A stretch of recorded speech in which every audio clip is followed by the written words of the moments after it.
இந்த நாளுக்காக ஏஎம் ரத்னம் மட்டுமே இல்லை, இந்த படம் சம்பந்தப்பட்ட எல்லாருமே காத்துக்கிட்டு இருந்தோம். அதுதான் உண்மை. ஏன்னா இந்த படம் ஆரம்பித்து 5 வருஷம் ஆச்சு. நான் முதல் நாள் இந்த படத்தோட செட்டுக்கு போகிறேன். அப்போ நம்ம போடும்போது அதுதான் குறைந்தபட்சம் தென்னிந்தியாவிலேயே மிகப்பெரிய செட்டு. ஆனால் அந்த செட்டு மழை பெஞ்சுது, தொடர்ந்து கரோனா வந்துச்சு, படம் அப்படியே நின்றுச்சு.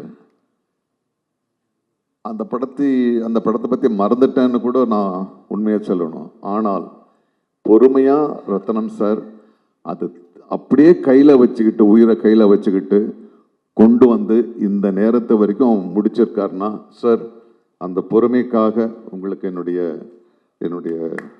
வணக்கங்கள்.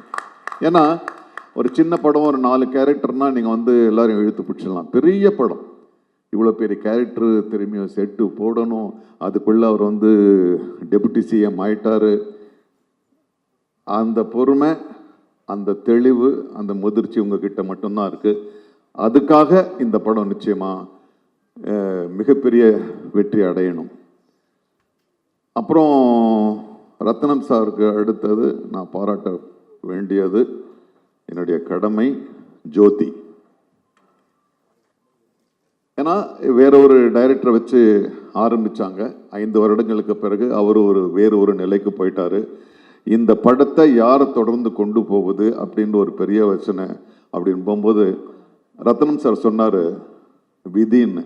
விதி கிடையாது, அவனுடைய அறிவு தான் கொண்டு வந்து இங்கே நிறுத்தது. இவ்வளோ பெரிய படத்தை அவனுடைய அறிவு தான் தீர்மானிச்சது.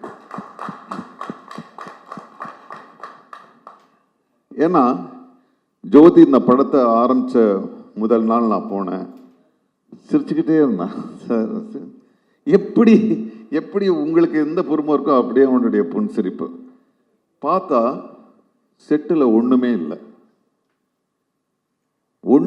இல்லை, ஆனால் படம் நடக்குது.